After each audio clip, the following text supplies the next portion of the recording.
What's up and good morning, everybody. Match day, Stamford Bridge. What could get better? It is Chelsea versus Leicester in the Premier League. An absolute massive match coming up. We are live here on YouTube, so I want to thank everybody that is tuning in and going to tune in. Please go ahead and like, comment, interact with the video because that will help the algorithm a little bit more. So exciting stuff. Obviously, this is now the Wesley Fofana derby, so it is got a little bit more weight to it. We got the Fabrizio Romano "Here We Go" this morning, which was absolutely exciting to see.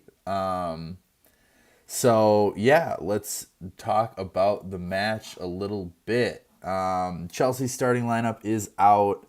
Mendy in net was some interesting debate on whether or not he would get the start.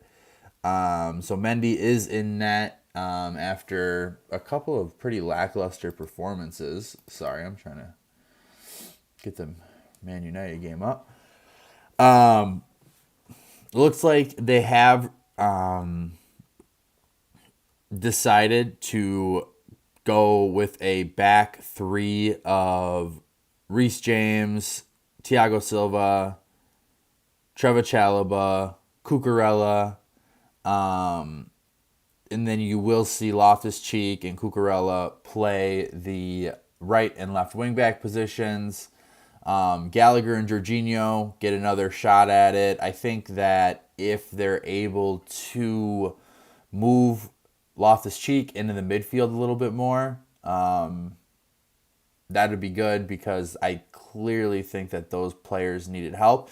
And now kind of the recipe is out against Jorginho and against Gallagher, and it's talking about basically, are you going to pressure them? Because if you could pressure them and the Chelsea can't move the ball well, they're going to be in trouble. So if that is the case, then Chelsea need to be prepared for that. So I think you'll definitely see Ruben Loftus-Cheek make it a midfield three. You may even be looking at a back four potentially, which I know that Chelsea operate in a back four, kind of out of that 3-5-2. They do go into the back four, kind of like a 4-2-2-2. So we'll see how that looks once the game starts. I expect most of your team sheets to look like it's a back three with Reece James playing right center back. But I think that it doesn't really matter how the team sheet lines up. The fluidity of our system from defense to attack kind of plays in itself. So when people are clamoring us to play a back four, well, we pretty much are, because whoever that right wing back is essentially the other midfielder. So take that for what it is. So I think that's why you see Ruben Loftus-Cheek in that role. So if you look at Loftus-Cheek and what he's done in the last couple of weeks, I think he's looked really good in the position. And I think it's something that he will be able to grow into because it's a spot for him on the team, to be honest with you. So that's the lineup. We are getting closer to match day to kick off. So let me go ahead and send out another tweet. Give me one moment. Let people know that what's happening.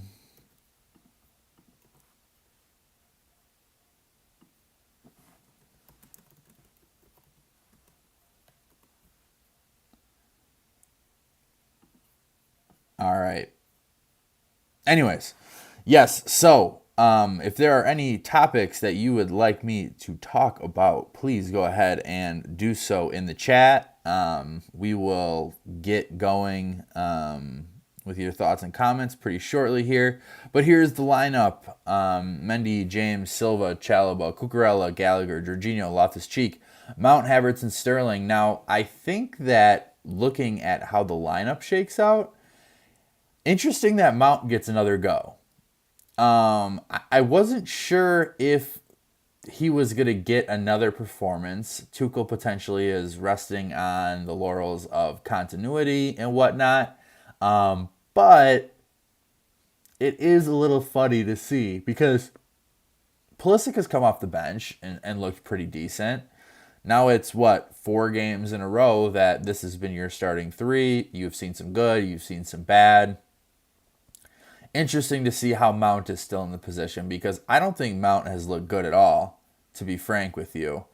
So can Mason Mount have a better performance? That's a big question to ask. So we'll have to look at where he is positioning in this game. Now Leicester is going to be really defeated as well. I'll grab their lineup for you really quick.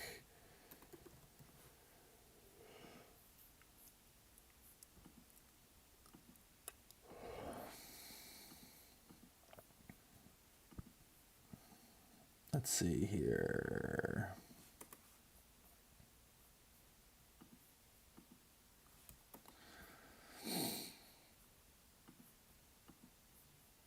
Okay. Sorry, I am relatively new to this streaming thing, so getting everything set up this morning was somewhat interesting.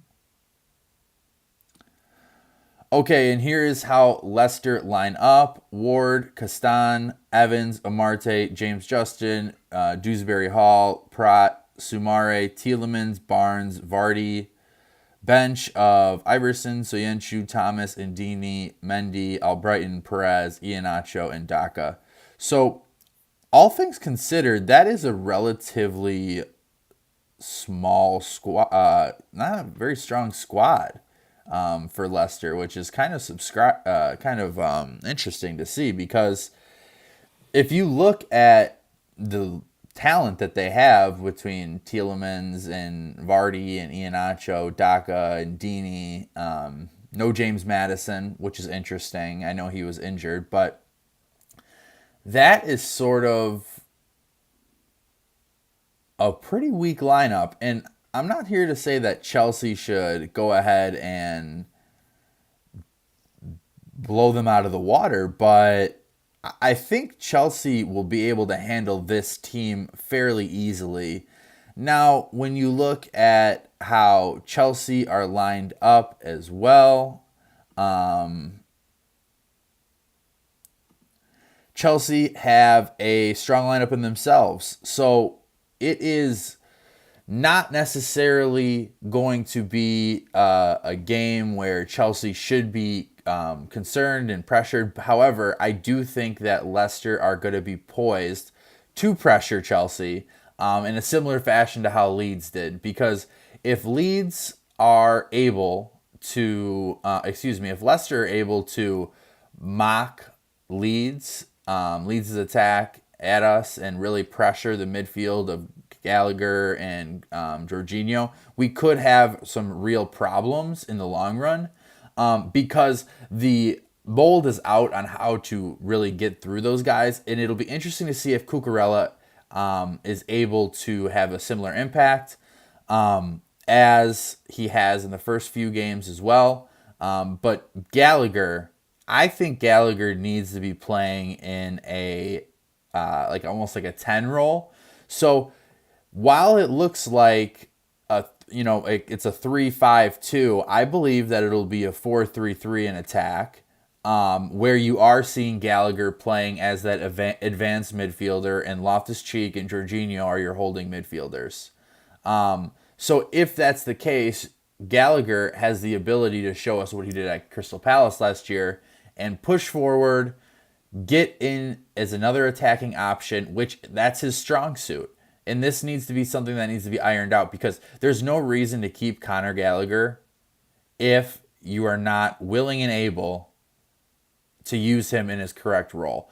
And I argued earlier this week that there's no really role for Gallagher in this team. There's no position on it in this team. But if Tuchel can make a slight tactical shift of putting Jorginho and Loftus-Cheek from the right wing back in attack, well, this is only an attack, in those two holding positions and allow Gallagher the freedom to work with the guys up top, now you really have something cooking. That's a role where I kind of envision Kai Havertz. So if an Aubameyang deal is to get done, I think that could be something that you might see from Chelsea, is having Gallagher play as an attacking eight. If anyone is here and hasn't, please go ahead and give a big old like to the video and subscribe as well. It extremely helps the channel. It helps get this video up on the YouTube algorithm. So any likes to the video, comments, please join in. I'd love to hear what your thoughts are from the game, and we can really discuss that here as we go. So, yes, anyways, now Chelsea have to come out with intensity, and they have to get an early goal, in my opinion. I think getting the early goal is critical, because when Chelsea have the ability to get an early goal, sit back, and play on the counterattack, we know that that's kind of where they're at their best. So if they are able to do that, Chelsea can then play their game.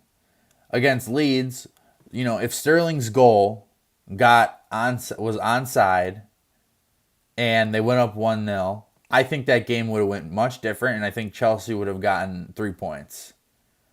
But they didn't. They didn't get the first goal, and a mistake led to the second goal. So how does that break down into what Chelsea do this week? They need to get the early goal, because Vardy is a poacher. Vardy can get in behind defenses. If Cucurella is,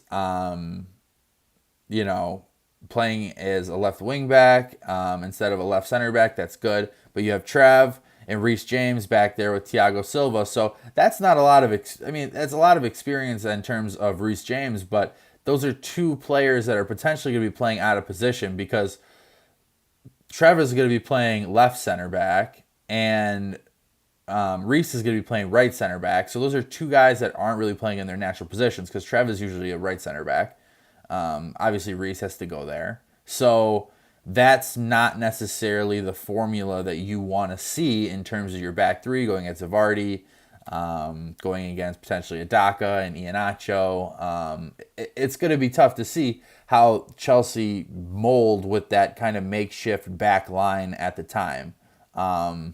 So yeah, we will kind of look and see how that breaks down for Chelsea. But yeah, anyways. So looking more at Chelsea's bench, which I think is fairly interesting. Kepa's on the bench. He does not get the start after Mendy had a couple of really rough performances, and people were kind of clamoring for Kepa to start. Mendy needs to feel a little pressure, a little rotation, but I think Thomas Tuchel is kind of thinking about that Leicester City FA Cup final where Tielemans rocketed one past him. And then you're looking at Ampadu, which I'm happy to see in there, because I think he is going to be a like-for-like replacement for Jorginho. Potentially a center back option as well if you need him. A midfield option. His versatility is something that I think Chelsea are really, really good to do. Hold on one sec. Okay. Azpilicueta, good person to have back there. You really have seen, though, Azpilicueta's diminishment of role. And I think this is actually pretty telling about what his role is going to be for the next season. He provides good depth, good leadership, a good transitional piece into the team for the team, moving from owner to owner, from kind of a lot of squad turnover. But Chalobah starts over him, so it's not really that far-fetched. The proof is kind of in the pudding and in the lineup sheet. Azpilicueta is not really rated as being able to handle that role anymore, but nevertheless, responsible option to come on if we need to close out a game. Now, Chilwell is where I'm extremely interested in, because A lot of people were clamoring for Cucurella to play left center back and Chilwell to play left wing back. But here we are again where Cucurella is at left wing back. Ben Chilwell is on the bench. What's it going to take for Ben Chilwell to replace his part in the squad? That I don't know. That is going to be tough to see because they wouldn't have gone out and gotten Cucurella if Ben Chilwell was 100% healthy. Or if Thomas Tuchel was ready to trust Chilwell 100% and thought that that injury was going to be a walk in the park to get back. Now, a team like Chelsea plays a lot of games. So having that as your backup as Ben Chilwell is fine. However, I think that he will start to feel a little bit antsy about his England place. Now, he has been out, but you're talking about a guy last year when on form was a potential England starter at left back. Now he's relegated to the bench. A manager brought in a new player, and that's his player. You can't take that enough. I mean, Chelsea are trying to build out a squad that have Tuchel's players. That's the mold. We're going to make it like Liverpool. We're going to make it like Manchester City. We're going to get out the melting pot of players from 11 different managers, and we're going to get Tuchel his guys. Well, Cucurella is his guy. Part of it is the versatility of playing left center back and left wing back. However, you are seeing a little bit of proof in the pudding here that Chilwell is kind of falling out of favor.